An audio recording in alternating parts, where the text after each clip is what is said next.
Mesdames et messieurs, bienvenue dans cette émission. C'est un plaisir de vous retrouver de nouveau pour parler des grandes questions d'actualité qui sont marquées par l'investiture du gouvernement Bumba après un long moment d'attente. Finalement, le gouvernement Bumba a été investi le week-end par les députés provinciaux de Kinshasa, avec à la clé un programme chiffré à 11 milliards de dollars américains. Est-ce du réalisme ou de la démagogie? Nous en parlons dans cette émission. Daniel Bumba qui promet la création de plus ou moins 8 millions d'emplois, la reconstruction des routes, la construction des nouvelles infrastructures. On va tenter de parler de cette question au cours de cette émission. L'actualité, c'est aussi le dépôt des candidatures à la Chambre haute du Parlement. Les candidats de l'opposition, Salomon Idi Kalondadela, va déposer sa candidature. C'est lundi 5 août. Une mobilisation est annoncée du côté du Palais du Peuple. Nous suivons de près cette situation. Entre-temps, notre candidat s'est aussi déclaré comme de l'opposition. Il s'agit de Jean-Claude Baende, ancien gouverneur de l'Équateur, ancien ou récemment candidat président de la République à l'élection présidentielle. Il s'est aussi prononcé pour déposer sa candidature comme rapporteur adjoint, un poste qui revient à l'opposition. Est-ce que Baende fait toujours partie de l'opposition? Nous en parlons dans cette émission. On va aussi aborder les menaces de quelques membres de l'UDPS. On a vu à travers une vidéo Maître Joël Kitenge qui a menacé ouvertement l'inspecteur provincial de la police.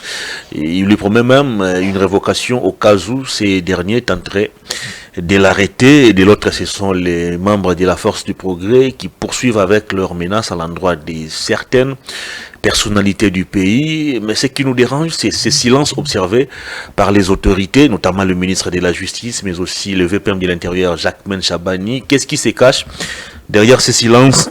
On en parle au cours de cette émission. On va peut-être aussi commenter la question de Nicolas Kazadi, qui n'est pas toujours inquiété par la justice. Il continue de circuler librement alors que ses co-accusés croupissent à la prison de Makala. Est-ce que Nicolas Kazadi sera-t-il jugé? On en parle dans cette émission avec Marley Vouvou, à qui je m'en vais dire bonjour, bienvenue. Bonjour cher Hervé, bonjour à toute la population congolaise, à toute l'équipe technique, au DGP Teratiani, et bonjour aussi à Salomon Kalondadela qui va déposer sa candidature aujourd'hui pour le compte du vrai opposition, parce que chacun déclare son appartenance politique. Alors Salomon et l'ensemble pour la République, tous nous connaissons que sont de l'opposition. Mais laissez-moi dire, je me pose la question, qu'est fait Moukeba jusqu'à aujourd'hui en prison? Qu'est fait Moukeba en prison parce que c'est impossible. Nous avons dit la semaine passée, la Cour devait trancher cette question, décider sur la question Moukeba le lundi 29. Parce qu'en réalité, Moukeba n'est plus député provincial. Et pourquoi cette décision n'est pas tombée? Qu'est-ce qui a bloqué? Moi, j'ai comme l'impression que le même lundi 29 juillet, on a eu des grèves, deux mouvements de grève à Kinshasa. La grève au niveau des transporteurs et au niveau des magistrats. Les magistrats ont grévé dans la Cour d'appel de Kinshasa-Gombe. Il n'y avait pas de magistrats. Quelle est maintenant la raison qui avait fait que les magistrats, les juges ne puissent pas se déplacer jusqu'à la prison pour l'audience foraine, pouvoir décider de la liberté de Moukeba? Nous savons que Moukeba était appréhendé comme député provincial. Aujourd'hui, il n'est plus député provincial, donc la Cour d'appel ne peut plus juger Moukeba parce qu'il n'est plus bénéficiaire. Son statut a changé. Son statut a changé. Nous avons une jurisprudence, le cas Salomon Kalonda. Poursuivi par la Cour militaire, une fois élu sénateur, la Cour s'est déclarée incompétente. Pourquoi la Cour d'appel ne ferait pas la même chose? Parce que c'est ça le principe. D. Si la Cour trouve qu'elle ne peut pas déclarer son incompétence, parce que peut-être que la Cour a peur d'être déplumée, mais la Cour sait que Moukeba a purgé des infractions de peine sans que les infractions soient établies. En réalité, le parquet interpelle, qualifie les infractions, le tribunal fait asseoir les accusations. Le tribunal définit la culpabilité ou non de l'inculpé, du détenu. Mais Moukeba a purgé les peines.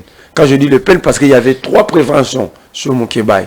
La diffamation, le faux bruit et l'incitation à la haine tribale. Toutes ces 3 préventions ont pour peine une année maximale. Or, Moukeba, aujourd'hui, nous sommes d'accord, il a 14 mois et 15 jours. Il a 14 mois et 15 jours. Donc, il a largement dépassé sans que cela soit établi qu'il était auteur ou non de ces infractions. Alors, nous continuerons à poser ces questions aux doctrinaires, aux professeurs de droit. Quel est le principe de droit utilisé dans le dossier Moukébaï, autorisant la cour d'appel de faire purger à un citoyen congolais de peine pour des infractions non établies et dépasser même la durée de ces peines-là? C'est quoi le principe? Parce que nous sommes dans une société où il y a des scientifiques. Ça, eux, les doctrinaires, à Nyabirungu, à qui? À Bouchab, à Njoli, Laurent Niemba et le reste d'éclairer maintenant la Mbata d'éclairer l'opinion. Je demande même aux étudiants, lorsque vous voyez un professeur de droit entrer dans l'auditoire, il faut lui poser cette question. C'est le rôle principal que jouent les scientifiques dans une société des hommes normaux. J'ai l'impression comme si cette thérapie qui doit soigner cette justice qualifiée des malades par le chef de l'État a du mal à être trouvée. Comment expliquez-vous, dans ces mêmes pays, on a des gens sur qui pèsent des soupçons, des détournements colossaux d'argent, mais qui se pavanent calmement, alors qu'il y a un Moukébaï par excès de langage qui se retrouve en prison. Non, nous ne pouvons pas dire par excès de langage, parce que cela n'a jamais été prouvé. Ça n'a jamais été établi par aucun tribunal. Personne n'a établi que Moukébaï était réellement auteur, parce que c'est ça le rôle du tribunal.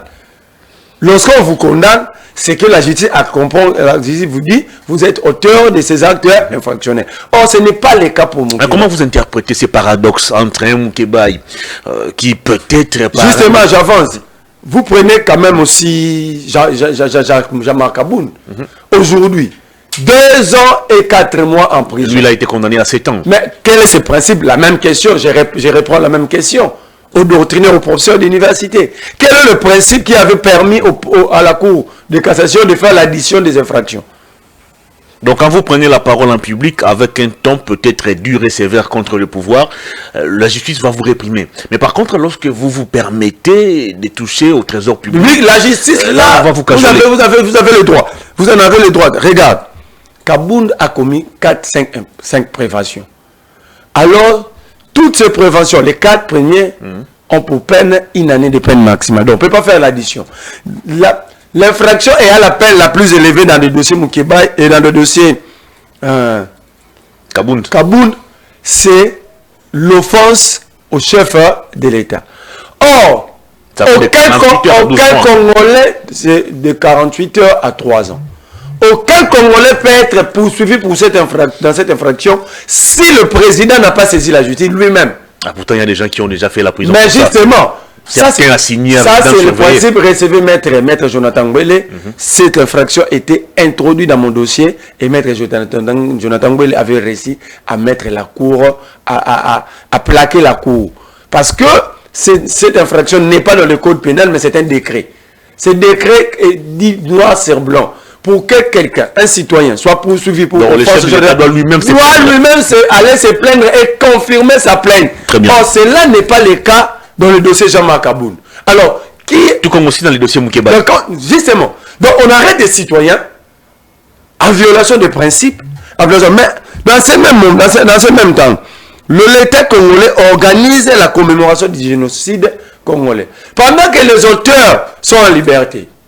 Vous avez... Ils sont même membres du gouvernement. Ils sont même députés membres du gouvernement ici, des DG, des PCA. Vous avez Azaria Souroubewa, Émile Ngoïka Songo qui est maintenant ambassadeur.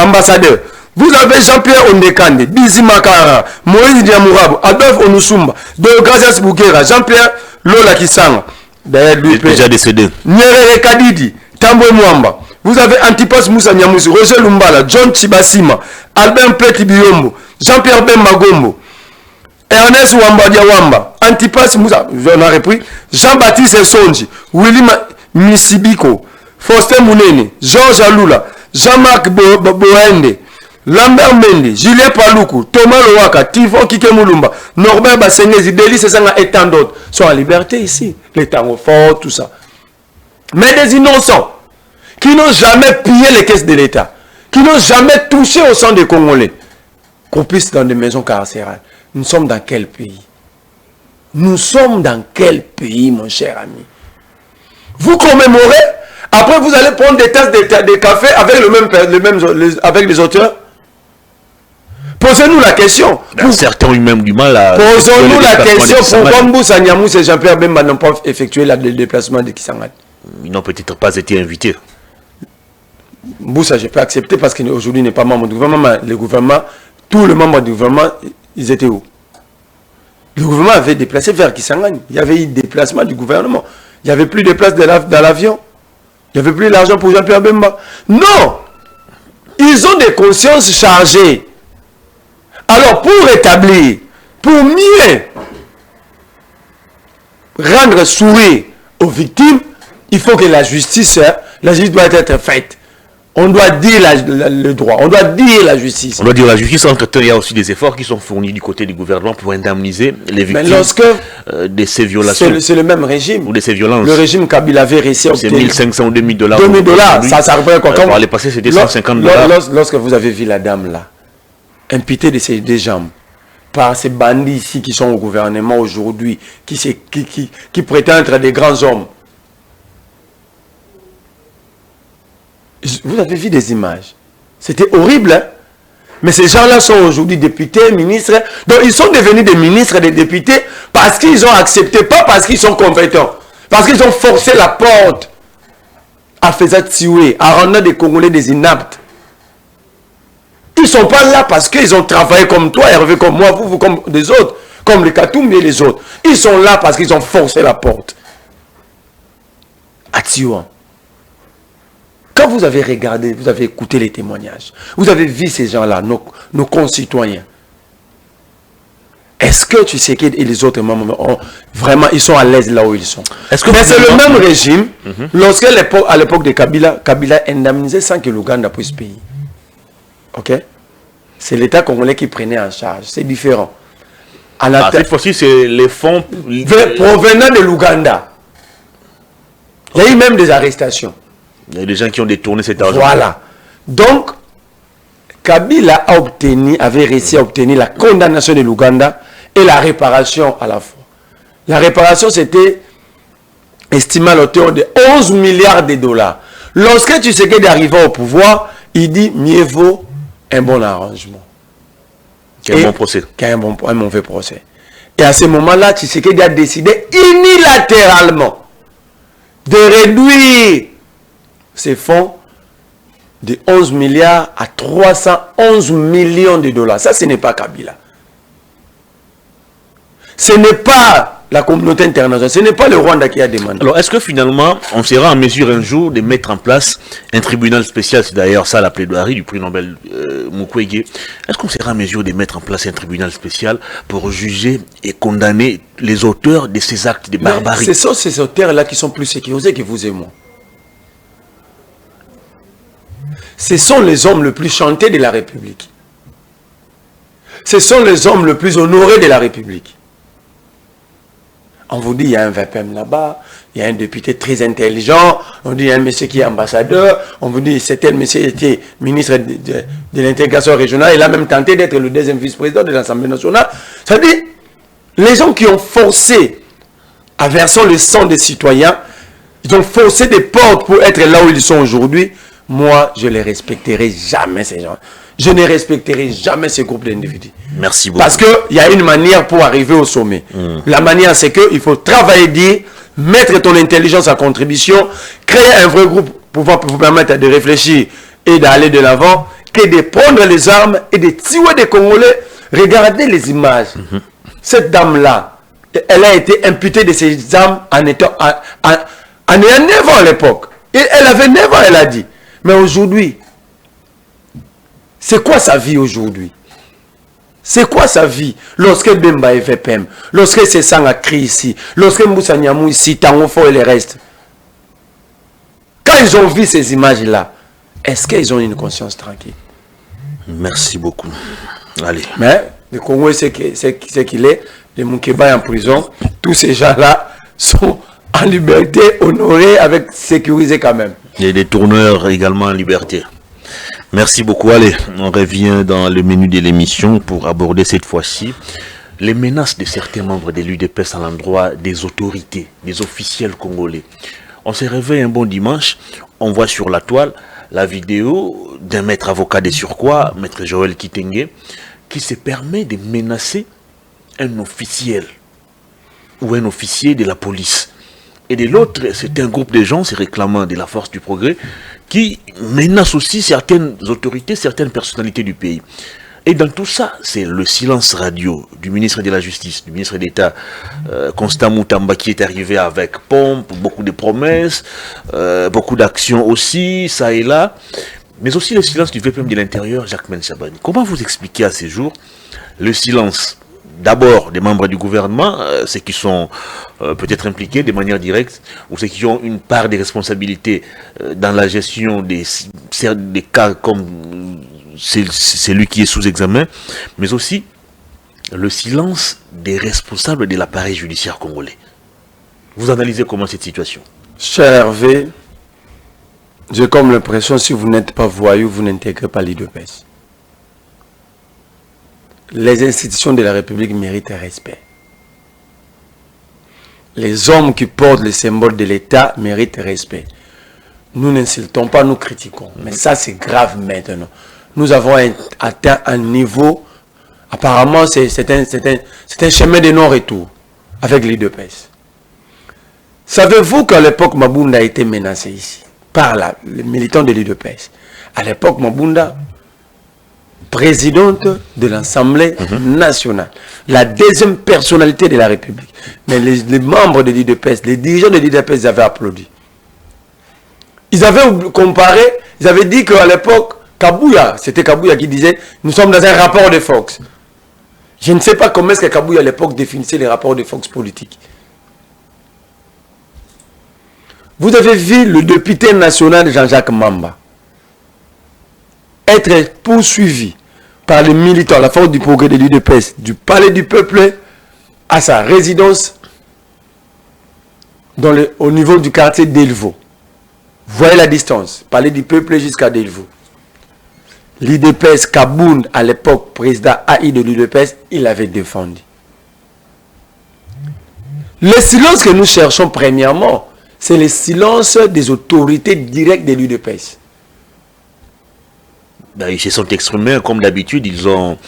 non, là maintenant, ce n'est plus la... Ils ont fait savoir qu'il ne s'agit pas des gens qui... Là, l'UDPS. Là maintenant, il ne s'agit pas de la faute du progrès, il s'agit d'un membre effectif de l'UDPS, Maître Joël Kitenge. Mais vous n'avez pas vu un député UDPS qui a dit que ces messieurs n'est pas reconnu au niveau du parti? Non. Il a promis même de déposer plainte contre lui. Non, arrêtons de faire semblant. Arrêtons de faire semblant. Vous et moi, nous savons tous que Maître Joël Kitenge est membre à part entière de l'UDPS. Il va dans des réunions.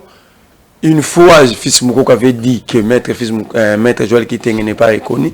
Il avait brandi son ancienne carte de l'UDPS. Il a dit, aujourd'hui, nous n'avons pas de carte, et c'est ça la réalité. Il a même dit, j'avais déjà acheté, versé mon argent pour obtenir la nouvelle carte, mais jusqu'à là, la nouvelle carte n'est pas encore imprimée. On veut mentir à qui? Je donne deux images. Ils avaient dit la même chose, que la force du progrès n'a jamais menacé dans mon livre. Mais avant, il y a eu des vidéos. Des messieurs qui disaient que Gombe c'est une cité stratégique. Maman puisse y habiter. C'était ciblé. Ils ont profité simplement de la situation judiciaire entre le sujet israélien et Kamoul Inter. Mais en réalité, pour eux, ils étaient là pour s'attaquer à la résidence de l'ancien président. Alors, si au niveau de l'UDP, pas réaction. Ici maintenant. Comment vous expliquez le silence des Constant Moutamba et de Jacques Mensabani? J'y arrive. Maintenant, ce n'est plus un secret pour aucun Congolais. Ils ont dit, ils ont menacé, pas simplement. On pouvait bien dire, Olive Lembe n'est pas dans l'officiel. Mais là, maintenant, ils ont menacé quelqu'un qui porte les symboles de l'État. Un officier de la police. On a fait du problème. D'abord, imaginez que c'était Peter Atiani, vous, moi, un membre de l'ensemble pour la République. Dans la minute qui suit, vous serez déjà... Le même Kilimbalimba là, il allait faire usage d'une force excessive. Vous n'allez pas comprendre pourquoi Kangakarayo Hervé. Mais là, pourquoi le même Kilimbalimba ne réagit pas de la même sorte? Parce qu'il a le pouvoir d'agir. Il a ce pouvoir-là. Mettons d'abord Kosa Moutamba de côté. Mettons d'abord Jacquemain Chabané et les autres membres de côté. Lui, dans sa mission. Il doit peut-être recevoir une instruction. Ah, maintenant, il doit recevoir une instruction. Lorsqu'ils ont arrêté les activistes au Bazar préparé Tolembi Pass. Ils avaient reçu instruction? De qui? De la hiérarchie, certainement. Non, lui-même avait dit, il ne les avait pas arrêtés, mais il les avait délogés pour qu'il n'y ait pas de trouble à l'ordre public. Là maintenant, l'action publique de l'État, du côté du procureur, de chaque procureur, à ce qui les concerne dans son secteur, devait être mise en mouvement contre tous ces bandits qui menacent la police. Babi yo kilimbalimba yo, yo kutu yo. Mais non, c'est la faute du progrès qui a le pouvoir. Il y a la commissaire divisionnaire au bâti oyo. Babi tozo longola yo pe topé si ba pesa oui bango ba pesa 48 heures. So abimisi baninga na bangote. Bolali bolamuki, Joël qui tengaye il dit tu oses m'arrêter. D'abord avec vous te fouter. Mais s'adresser à une autorité. Abi, tu oses m'arrêter dans les 48 heures qui suivent, vous n'allez plus être commandant de la ville. Vous comprenez les degrés, les niveaux. Imaginez que cette vidéo, fasse la tour du monde et qu'il y ait des dignitaires au niveau international. Quel est le respect que nous aurons? Quelle est l'image que nous allons vendre de la République? Donc, nous sommes dans un État où il y a des citoyens qui peuvent donner des ultimatums, pas à un policier sous-gradé, mais au numéro 1. Même un policier sous-gradé. Non, non, je vais d'abord minimiser. Je vais d'abord minimiser. Au numéro 1 de la ville, province de la capitale de la République du Congo. Les patrons de la sécurité. Premier élément, si Joël Guité est réellement avocat, il doit être radié. Il a manqué à ses devoirs comme avocat. Mais il n'a pas parlé comme avocat. Non. Il a parlé comme militant d'un parti. Non. Non. Il y a des observations, il y a des règles, il y a les lois. Nous ne sommes pas dans une jungle. Moi, quand j'ai vu la vidéo, j'ai parlé tout de suite avec un avocat, il m'a dit, si on était dans un état sérieux, il devait être éradié. Mais comment vous avez encore sur cette question? Et puis arrêtez. Les élèves qui ne va pas quitter, ne va pas être chassé, ou il ne va même pas démissionner. On doit l'arrêter. Alors, où est le ministre de la Justice? À Kisangani peut-être. À Kisangani, l'administration n'est pas dans sa poche. C'est lui qui est là-bas. Mais la vidéo, il a suivi. Mais même le procureur général pour la Cour de cassation. Le procureur général pour la Cour de cassation. Mais l'inspection générale de la police. Menacer le numéro 1, c'est menacer toute la police de la ville de Kinshasa. Donc il a dit, au moment où on a vu chef de Bino, à Saling et Lorote, Bino Goutunansela. Ça dit, c'est un monsieur qui menace même des policiers dans des souciates en fait. Pour avoir ces kilos-là. Au début que la Kinshasa, si on t'arrête, la force du progrès peut te récupérer, te remettre en liberté. Moi je l'ai vu. Nous amenons la police. Sur rond-point Kambela. Un groupe de forces du progrès, on saisit la moto d'un ami. On prend la police. On arrive, la police dit, hey, tu ma place, on a bandité. Ah bon? Mais je t'ai dit. C'est-à-dire quoi, Hervé? C'est que aujourd'hui le pays est dans la rue. Non, le pays n'est pas dans la rue, il y a des institutions. Mais si le parti... peut-être... Si le parti... Mais, attends. Aux animateurs de ces institutions pourraient mettre le pays dans le rail. Gloria Seng a été enlevé pour avoir simplement dit, tout les passé, pour avoir réclamé, manifesté contre la chérité de la vie. Ok? Moukeba a été arrêté pour avoir dit la vérité. Aujourd'hui, Jean-Marc Kabounda en prison. Tout ce que Jean-Marc Kabounda avait dit, nous le vivons aujourd'hui. Nous l'avons aussi vu pendant les élections. Les gens sont arrêtés. Les gens ne sont pas en liberté. D'autres sont en exil. Peut-être pour avoir dit la vérité. Aujourd'hui, les Peter Atsani et autres ne circulent pas librement comme avant à Kinshasa ici. Parce qu'ils défendent la vérité. Mais des gens comme Joël Kitenge sont en liberté. Il y a des choses que Kitenge dit dans les médias ici.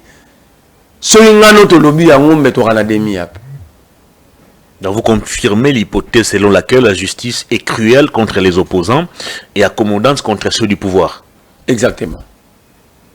Je vous dis, regarde un jour Kitenge dit Mbongo ya basoda balia rango la Kinshasa na yebi na ba généraux. Jamais interpellé.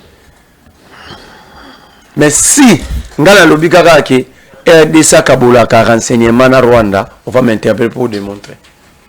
C'est ça l'image du Congo aujourd'hui. C'est ça l'UDPS au sommet de l'État. Même leurs propres partenaires au sein de l'Union sacrée sont menacés matin, midi, soir. Alors, jusqu'à quand nous allons accepter de subir de telles atrocités? Jusqu'à quand? Est-ce que nous sommes devenus des esclaves d'un parti politique? Nous allons militer pour que Kitenge et les autres répondent de leurs actes. S'ils ne répondent pas, nous allons faire la même chose parce que nous allons considérer que la justice n'existe pas. Merci. La police aussi n'existe pas. Merci. On doit interpréter. C'est grave. Dire que s'il est arrêté, dans les 48 heures qui vont suivre, le commissaire divisionnaire ne sera plus commissaire divisionnaire. Est-ce que tu as la hauteur, on a la gravité et le courant. C'est comme moi je dis au commandant de la 14e région militaire, ce gars, au Kangi Hervé, au long commandant de la 14e région militaire. Hervé, est-ce qu'il y a un terme de la Kinshasa? Sans dire de telles choses, merci on nous envoie déjà des personnes cagoulées. Mais qui tengue et l'IDPS? Non. Ça, on ne va pas attendre la plainte. Ça, il a mis l'action publique de l'État en mouvement. Le procureur... Il a défié même les institutions. Il a défié. Donc, en fait, Joël Kitenge s'est comporté un Corneille Nanga. Il s'est comporté un Corneille Nanga. Parce que lorsque Corneille Nanga dit « Chilombo, Bolanga, et Naroya », c'est exactement ce que lui fait ici. Alors, lui, il le fait en étant à Kinshasa. Tout simplement parce qu'il est UDPS. Merci. Allez. On va parler de la ville de Kinshasa. Le gouverneur Bumba a finalement été investi. Son programme aussi, un programme chiffré à 11 milliards de dollars américains. Je pense que c'est un record pour la première fois. On a à la tête de la ville de Kinshasa un gouverneur très ambitieux, un gouverneur qui veut réellement changer la ville de Kinshasa, qui veut redorer l'image ternie de Kinshasa. Un programme qui fait quand même rêver. 8 millions d'emplois qui seront créés, construction de nouvelles infrastructures, éducation, sécurité, consort. Bref, le gouverneur Bumba affiche déjà ses couleurs. Il faut dire à Bumba, il le disait parce que les gens criaient dans l'hémicycle. Il a dit tout ce qu'il a dit, tout ce qu'il a annoncé parce que les gens criaient. Vous voyez même le langage. Le langage de Larry Toro. Quand on lui pose la question, en gestion Toro, ça signifie quoi? Je vous ai dit, Bumba ne va rien faire. Ça, nous sommes dans la continuité de Kimbuta, de Gentini. Maintenant, on a décidé de donner la ville entre les mains de celui qui va mettre fin à l'existence de la ville pour une fois pour toutes. Quand vous regardez simplement Bumba, les regardant comme ça sans parler. Parler de son programme, ne parlez pas de son physique. Non. Quand l'image aussi... C'est un message. Il a quelle image? Quand vous regardez Bumba,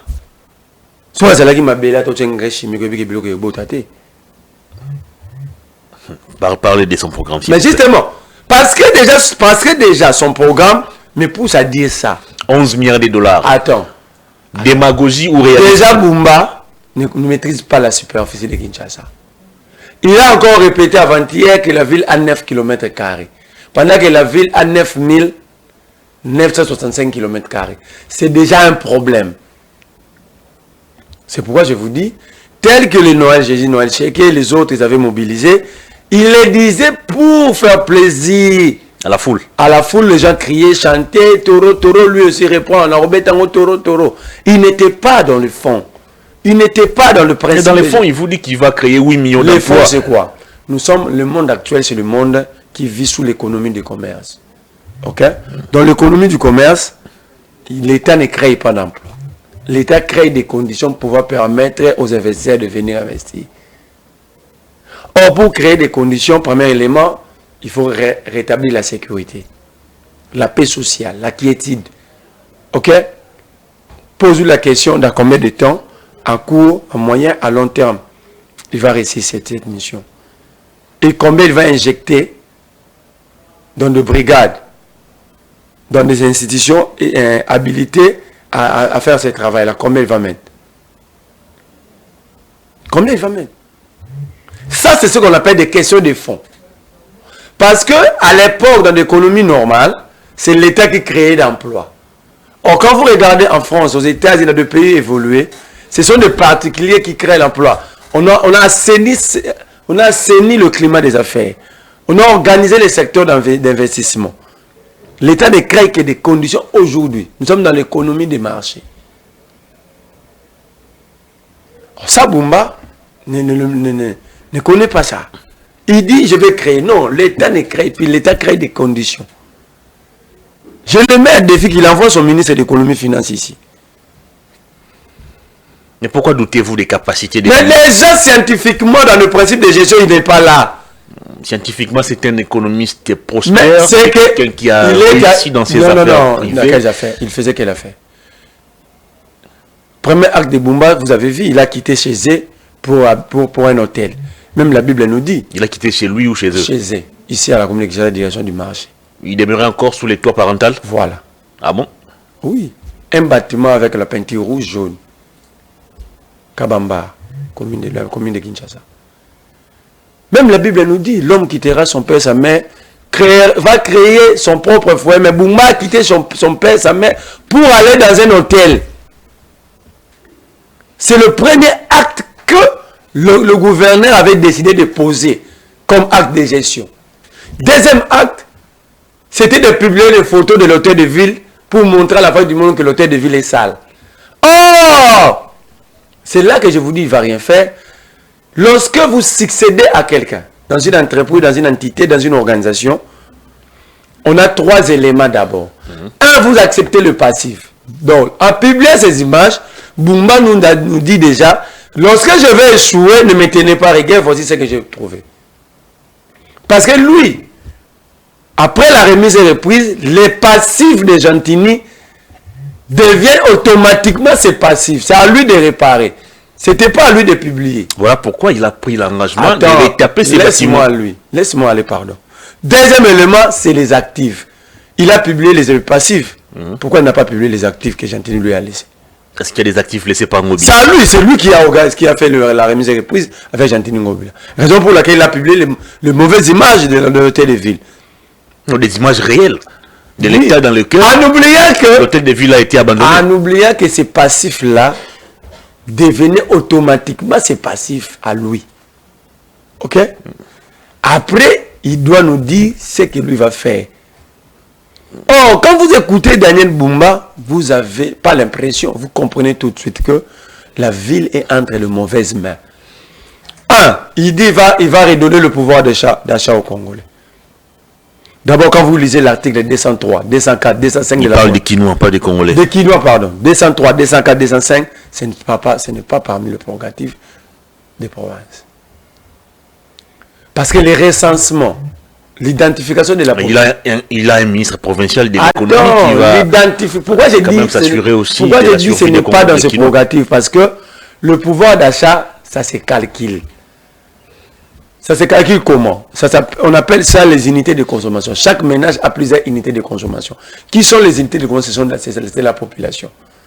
D'abord, lui-même ne connaît pas si nous sommes combien à Kinshasa. C'est ça l'unité de consommation. Chaque individu constitue une unité de consommation. Alors, posez la question d'Daniel Bumba, il gère combien de quinoa? Or, pour connaître le nombre de quinoa, ce n'est pas son travail. C'est le travail du gouvernement central. Vous comprenez directement, ça les économistes savent ce que je dis. Donc directement... Mais il est aussi économiste.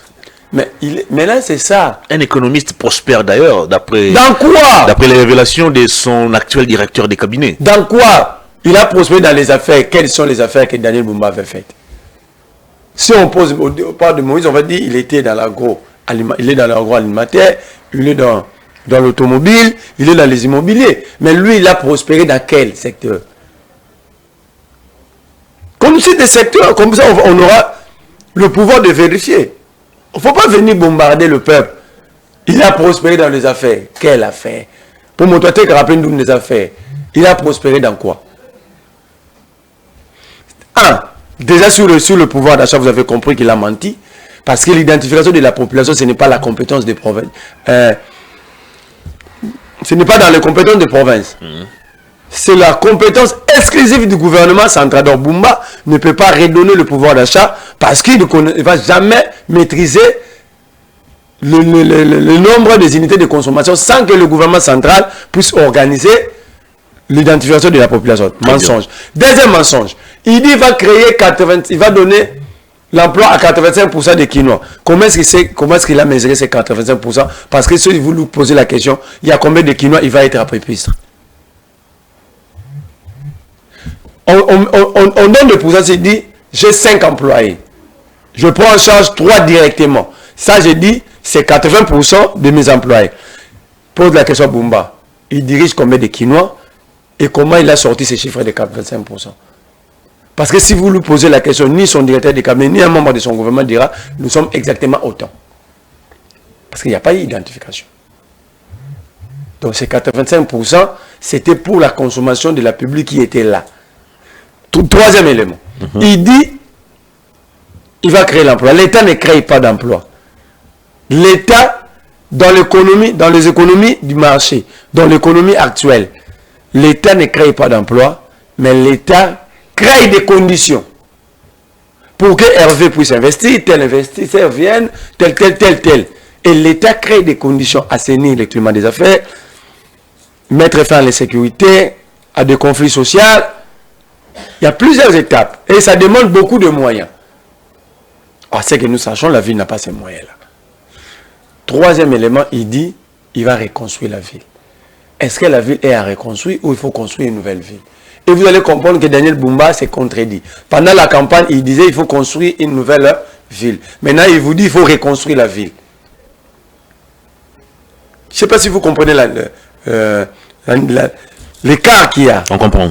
Il a dit pendant la campagne, il avait promis même aux mêmes députés provinciaux pendant la campagne que la ville actuelle, il faut la détruire. Dans 5 ans, nous allons commencer à construire une nouvelle ville. Il revient devant le même député pour dire nous devons reconstruire la ville. Il faut être attentif. Donc il y a déjà un problème dans le chef de Daniel Bumba lui-même. Alors les 11 milliards, comment compte-t-il les mobiliser? Ça, je ne sais pas. Mais je vous dis, déjà Bumba n'est pas responsable de ses propres actes. Bumba, c'est comme une télévision posée dans une maison, mais la télécommande est ailleurs. Comment ça? Vous avez vu, il avait nommé son premier directeur de cabinet, ce n'est pas Israël Moutala.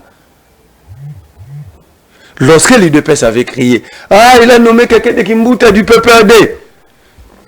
Il a retiré, il a arrêté pour nommer maintenant Israël Moutala. Ça veut dire qu'il n'est pas responsable. Mais qu'est-ce qui vous fait dire ça? Mais je vous donne l'exemple. Parce que le directeur, c'est qui le directeur? C'est la personne qui vous maîtrise mieux, qui vous connaît mieux, qui connaît votre méthodologie de travail, votre technicien. D'après les indiscrétions, il n'avait pas nommé de manière formelle. C'est quoi un arrêté? C'est quoi un arrêté? Vous voulez aujourd'hui nous faire comprendre qu'un arrêté est informel. Il y a l'arrêté existe. Il avait même arrêté la personne. Vous venez de nous dire maintenant, aujourd'hui, donc quand l'IDPS commet une bêtise, on veut nous dire que l'arrêté publié était informel. Pourquoi Bumba n'a pas suivi l'auteur de cette Alors, les 11 milliards, est-ce que Bumba doit-il compter sur la rétrocession qui n'arrive pas déjà jamais? La ville a beaucoup d'entrées. Mais il faut... La ville a aussi beaucoup de dettes, il faut les rappeler. Non, les dettes existera toujours. Même si les États-Unis, c'est le pays le plus endetté. Mais l'utilisation des dettes, de ces dettes qui posent problème. On s'endette pourquoi? C'est ça la question. Aujourd'hui, la République est montée à plus de 13 milliards, 10 milliards, plus de 10 milliards de dettes extérieures. Mais pour quelle but? Les dettes, nous allons continuer à s'endetter. Mais comment épirer ces dettes et comment utiliser ces dettes? Ce sont des grandes questions. Parce qu'aujourd'hui, Bumba a un champion en matière d'argent qui est Edi. Est-ce qu'ils ne vont pas donner des coups à la République disant qu'il a donné la ville à la dette de Yéli à telle auteur, de telle personne? Parce que vous avez déjà vu, vous allez comprendre ici. Ils sont pendant leur dernier mandat. Et le dernier mandat n'a jamais été un mandat où les actions d'éclat... C'est le dernier mandat du président de la République et non de l'UDPS, moins encore de l'Union Sacrée. Je vous dis, là, ils sont Union Sacrée. Ils peuvent toujours l'Union Sacrée, c'est un groupe pour conserver le pouvoir. Quand nous le disons, tous constituent le régime. Donc c'est la fin de ces régimes. Le dernier mandat pour ces régimes, le régime Tshisekedi. Donc déjà les Kabouya, les autres et tous ces gens-là, ils ont placé Daniel Bumba pour ne pas pour pas travailler, mais pour piller, pour avoir de l'argent. Nous sommes beaucoup ici, nous allons être là, vous allez voir ce qui va se passer. Ce qui va se passer, ça va être encore plus pur qu'avant, je vous dis. Merci. Allez, on va chuter avec cette élection du bureau définitif du Sénat. On va plutôt marteler plus sur la candidature, les candidatures au niveau de la présidence du Sénat, cette bataille entre l'UDPS qui tient à la candidature d'un certain Roger Tshisekedi, mais aussi Sama Lukonde, qui, d'après plusieurs Katangais, aurait reçu la promesse du chef de l'État qu'il sera candidat président du Sénat, ou il sera président du Sénat, mais aussi le rapporteur adjoint, ces postes qui reviennent à l'opposition. Commençons d'ailleurs par là. Salomon Idi Kalondade est la candidat de l'opposition, mais il y a un certain Jacques-Claude Bayende qui se présente aussi comme candidat de l'opposition, qui veut pratiquement rejouer le rôle de Constant Moutamba récemment à l'Assemblée nationale, qui a été aussi candidat rapporteur adjoint. Quelques jours après, il se retrouve ministre. Vous avez compris après qu'il était de l'Union Sacrée. Bayende est réellement candidat de l'opposition ou c'est un pion de l'Union Sacrée qui vient juste pour embrouiller un peu les cartes? Comment l'initiateur d'un parti peut être de l'opposition pendant que son parti est de l'Union Sacrée? Je veux que Bayende nous réponde. Moutamba faisait partie de son regroupement? Non. La preuve, c'est que Moutamba était candidat président de la République, Bayende aussi était candidat président. Mais la question que je pose à Bayende, je sais que c'est un homme intelligent, un ancien père dans AB. Je lui pose la question avec sincérité, en le regardant tout droit dans les yeux, en regardant ses enfants. Je connais quelques fils et filles. Rester dans la politique, épargner la famille. Non, je ne touche pas à sa famille. Moi aussi, à mon âge, je suis un enfant devant Bayende. Mais je lui pose la question.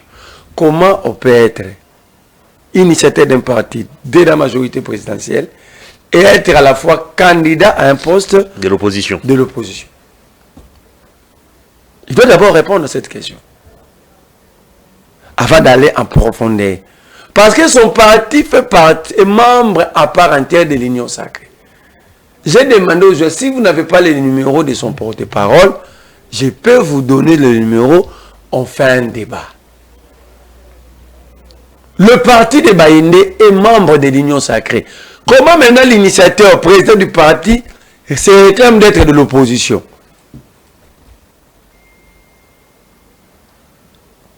Nous sommes d'accord. Où les gens n'ont plus honte d'eux-mêmes.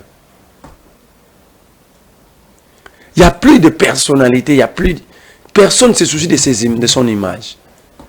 Personne ne se soucie de sa dignité. Comment Salomon se dit être membre de l'ensemble et aller réclamer un poste appartenant à l'Union sacrée. Vous trouvez ça normal? C'est paradoxal. C'est ça Baïndé aujourd'hui. Et Baïndé accepte de prendre l'argent de l'Union sacrée, donc de Tshisekedi, pour venir faire ombrage à un opposant. Alors que les deux se réclament comme combattants d'un état de droit. Ils sont fervents défenseurs de l'état de droit. On sait que Salomon fait est repris dans des textes de loi. Ce poste du porte-parole adjoint, rapporteur adjoint, revient de droit. Je dis bien des droits à l'opposition. Donc si nous sommes dans un état de droit, il ne pouvait même pas se réclamer ses postes ou se réclamer de l'opposition parce que son parti est membre de l'Union sacrée. Très bien. Alors, le profil... Donc, il n'y aura pas concurrence. Il n'y aura pas bataille. Donc, moi, je crois, si Baïndé ne répond pas à cette question, comment lui, l'initiateur d'un parti politique de l'Union sacrée, mais va être candidat dans un poste qui revient des droits à l'opposition? S'il répond, là, nous allons aller démocratiquement. Très bien. Nous allons regarder entre lui et Salomon qui va avoir l'approbation ou l'adhésion de leurs collègues, des autres collègues sénateurs. Mais au cas contraire, s'il ne répond pas, le monde doit savoir que Baïndé est dans la malhonnêteté politique. Merci beaucoup. Il doit retirer sa candidature. Allez, le profil du sénateur Salomon Yudi Kalonda Dela, un homme qui a été longtemps dans l'ombre, un monsieur qui ne prenait pratiquement jamais la parole en public. Depuis sa sortie de prison, on sent qu'il a pratiquement changé des fusils d'épaule. Il veut maintenant être à l'avant-plan. Il veut maintenant se classer aussi parmi les décideurs. Comment vous interprétez à ce jour sa motivation et sa détermination de vouloir jouer maintenant le rôle des premiers plans? Ça fait quand vous regardez les agures de Katumbi, vous regardez Salomon, vous comprenez qu'ils sont de vrais leaders. Les gens qui jouissent vraiment d'un leadership clair et visionnaire. Moi, j'ai comme l'impression, dans 10 ans, l'Ensemble pour la République va donner plusieurs leçons de démocratie à plusieurs partis politiques. Vous avez vu comment ils ont réglé le problème. Comment ils ont réglé ces problèmes pour dégager un candidat unique, leur candidat à ce poste de rapporteur adjoint. Sans bruit, sans quoi. Sans bruit, ils se sont mis d'accord, il y a eu une forme de primaire au sein du parti. C'est ça la démocratie. Un parti comme ça qui, si ce parti veut prendre la commande du pays, il faut donner. Parce qu'ils ont montré qu'eux-mêmes acceptent déjà la démocratie. Ils ont démontré que ces partis, les membres sont dans une droite ligne de la démocratie. Est-ce que la prison a changé la perception de la politique dans le chef de Salomon? Je crois. Vous savez, après la prison, il y a plusieurs donnes qui entrent en jeu. Mais moi, je crois qu'il a le profil. Il a le profil parce que déjà, sans être sous la lumière du projecteur, il était déjà un rassembleur. Et il reste toujours rassembleur. C'est un monsieur qui a un amour très approfondi de son pays. Sinon, je connais beaucoup qui ont fait la prison comme moi aussi, comme Peter Tiani, comme les autres. Les autres ont changé de tendance. Ils ont changé leur manière de voir la politique. Aujourd'hui, ils préfèrent être du côté de la jouissance que rester proche de la population. Et Salomon a fait le choix de rester proche de la population. Moi, je crois, il y a des choses que nous ne pouvons pas dire parce que moi, je ne les gère pas. Je ne connais pas ces projets. Mais au regard de ce qu'il a eu déjà à faire dans le passé, je crois qu'il peut faire encore mieux. Très bien. Alors, je ne sais pas, c'est à lui de dire aux Congolais, pendant l'élaboration du règlement intérieur, qu'est-ce qu'il a apporté. Et je suis convaincu qu'il a y apporté quelque chose. Il a y apporté quelque chose, mais sauf que ce n'est pas sa culture. Qu'est-ce qui pourrait motiver à ce jour Salomon Eskadela à intégrer les bureaux du Sénat, sachant que l'Ensemble pour la République est très minoritaire dans cette chambre haute du Parlement, et dans ces régimes où pratiquement le détournement, la corruption sont érigés en mode de gestion? Est-ce qu'il ne risque pas de se salir? Salomon a géré les grands Katanga. Ou même aussi en termes de moyens. Salomon a géré les grands Katanga. Va au Sénat pour se faire plein les poches. Salomon a géré les grands Katanga avec Katumbi. Salomon a géré une équipe avec Katumbi, une équipe prospère de TP Mazembe. C'est l'unique équipe au Congo qui génère des recettes et des bénéfices. Mais jamais vous avez entendu quelqu'un dire que Katumbi a détourné. Si Katumbi avait détourné, c'est que Salomon avait détourné. Sinon, avec ces régimes d'humiliation... Si Salomon ne va pas détourner, mais il risque d'être trempé dans une histoire qui... Moi, je ne suis pas membre de l'ensemble. C'est la politique définie dans l'ensemble. Ça dépend aussi du comportement et de l'éducation de chacun de nous. Quand vous regardez Salomon, il n'est pas de cette éducation. Et il va voler pour faire quoi à cet âge-là? Ce que Salomon a obtenu dans sa vie, je crois que ça lui suffit. Est-ce qu'il n'est pas financièrement asphyxié? Parce que des indiscrétions laissent entendre qu'il ne serait plus en odeur de sainteté avec Moïse Katumbi depuis sa sortie de prison. S'il n'est pas à l'odeur de sainteté avec Katumbi, comment il est choisi comme candidat unique de l'ensemble pour la République? Vous pensez que Katumbi n'était pas informé? Ça, c'est un débat de caniveau. C'est Katumbi a accepté, le parti a accepté. Pour vous montrer qu'il est toujours là et il est en bon terme avec Katumbi. Il était élu depuis sénateur. Il est élu sénateur de quelle province? Du Katanga. Du Grand Katanga, non? Par les députés provinciaux du Haut-Katanga, par les députés provinciaux du Katanga. Du Haut-Katanga. Les 11 d'ailleurs qui ont voté à l'unanimité. De l'ensemble pour la République. Donc ça veut dire le mot d'ordre devenant du président du parti Katumbi. Donc il ne faut pas chercher à diviser les gens inutilement. Vous êtes au pouvoir, au lieu de travailler pour redonner sourire aux Congolais, vous pensez, au lieu de réfléchir au développement du pays, vous réfléchissez comment mettre les gens en difficulté. C'est vrai. Donc, moi je trouve que c'est inutile. Comment opposer les gens? Moi je trouve que c'est inutile, c'est un faux débat. Salomon reste membre et fondateur d'Ensemble pour la République. Jusqu'à aujourd'hui, je crois qu'il est toujours le spécial de Katumbi, parce qu'il n'y a pas incompatibilité à ce que je sache. Moi je crois Salomon va gagner parce que ça revient des droits à l'opposition et à Bayende de cesser de jouer à ces sales jeux. Pourquoi je l'ai dit? Parce que ces sales jeux ne profitera ni à son honneur, ni à sa dignité, ni à son image, ni à la suite de sa carrière politique. Parce que nous allons tous retenir, nous jeunes, que ce vieux-là que vous voyez Bayende, il est prêt à vendre sa dignité pour de miettes. Parce que c'est impossible que le parti soit de l'Union sacrée et que l'initiateur se réclame de l'opposition. C'est grave. Il veut faire un peu le jeu de Constant Moutamba, candidat rapporteur à la journée, puis quelques semaines après, membre du gouvernement. Est-ce que ça nous fait avancer? C'est ça le grand problème. Parce que les actes que nous posons en politique, ça doit profiter à la société. Merci beaucoup. Est-ce que ça nous fait avancer? Mais par rapport à la présidence du Sénat, moi, je ne veux pas entrer dans... L'autre question qui divise l'Union sacrée. Je ne veux pas entrer au fond, parce qu'il s'agit de l'Union sacrée. J'ai suivi l'ambassadeur itinérant, Dani Banza, dire que demander aux Katangais de rester tranquille. Le président avait promis aux notables Katangais, à la notabilité katangaise que le poste du président de l'ensemble du Sénat revient de droit au Katangais, et le président avait choisi Sama Lukonde. Déjà, ça prouve que l'ensemble pour la République est 1000 fois mieux stable que l'Union sacrée. Parce que c'est les membres du parti qui ont choisi Salomon. Là, c'est le président de la République qui n'est pas membre d'un regroupement politique, ni d'une plateforme, ni d'un parti politique, c'est lui qui a choisi.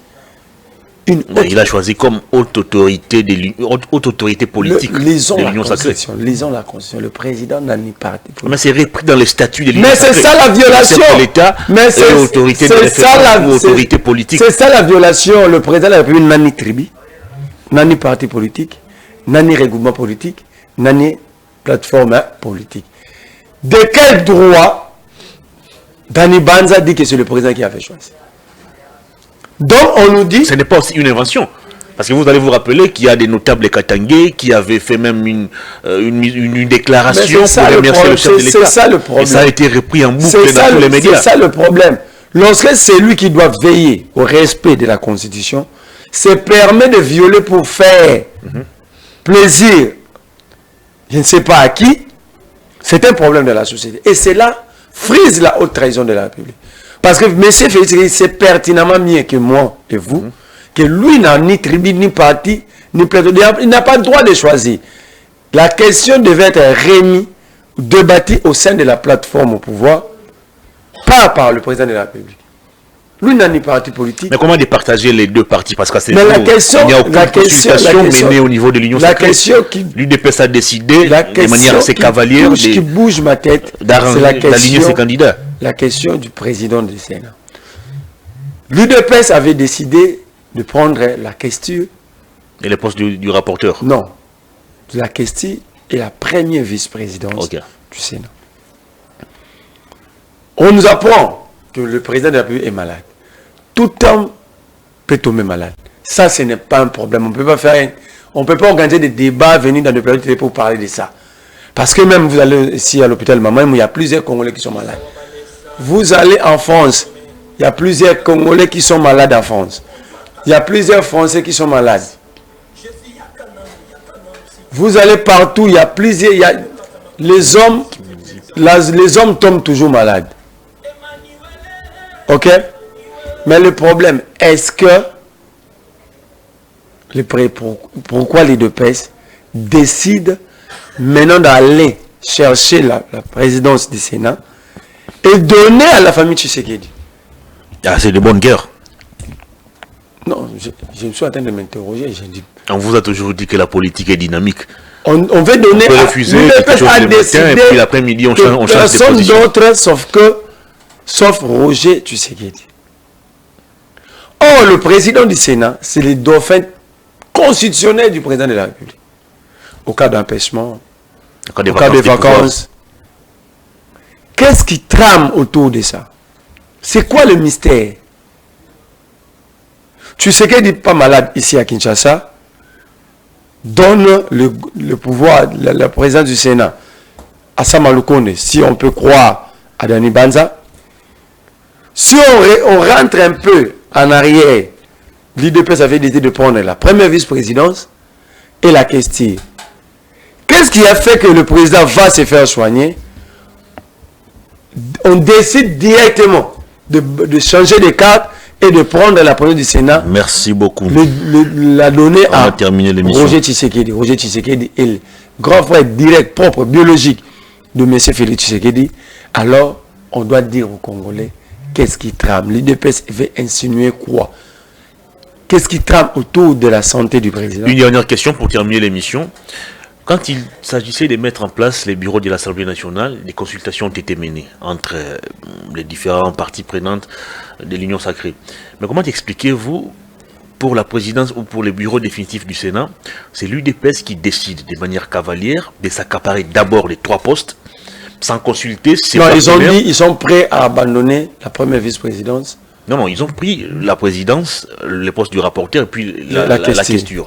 Et puis ils ont promis de ne faire le rapport qu'au président de la République. Alors comment départager à ces jours, d'un côté Sama Lukonde et de l'autre l'UDPS? Déjà, à quel titre l'UDPS va faire rapport au président de la République? Comme autorité de référence. Nous venons d'évoquer le tout dernier communiqué. Vous voulez qu'on lise la Constitution? Nous venons d'évoquer la Constitution. Le président n'a pas le droit constitutionnellement d'entrer dans ces débats.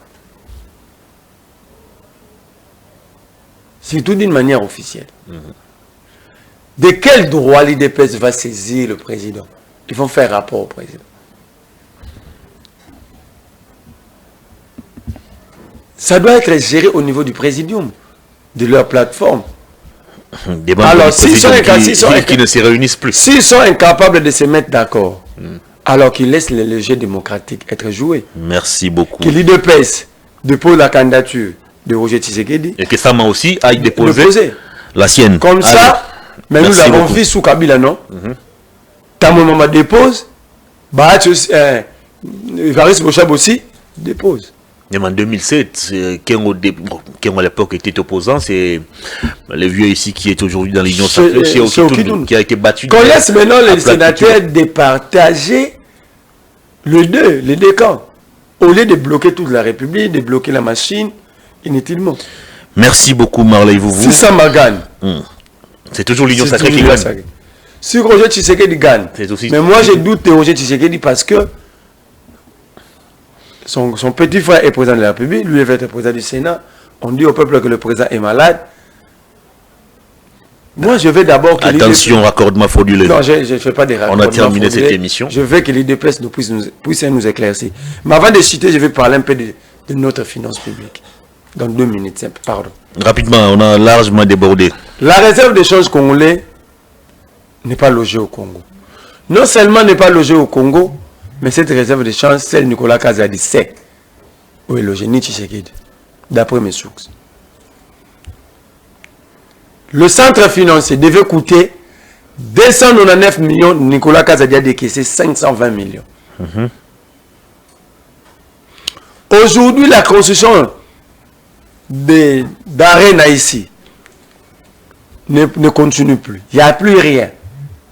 Le centre financier qui a coûté 520 millions de dollars, chanté jusqu'aujourd'hui, le président l'avait inauguré pour des besoins électoralistes. Raison pour laquelle le ministre des Finances reste toujours ici, sur le boulevard du 30 juin. Et Bemba n'a pas de cabinet, il travaille chez eux, sur l'avenue Pumbo à la Gombe.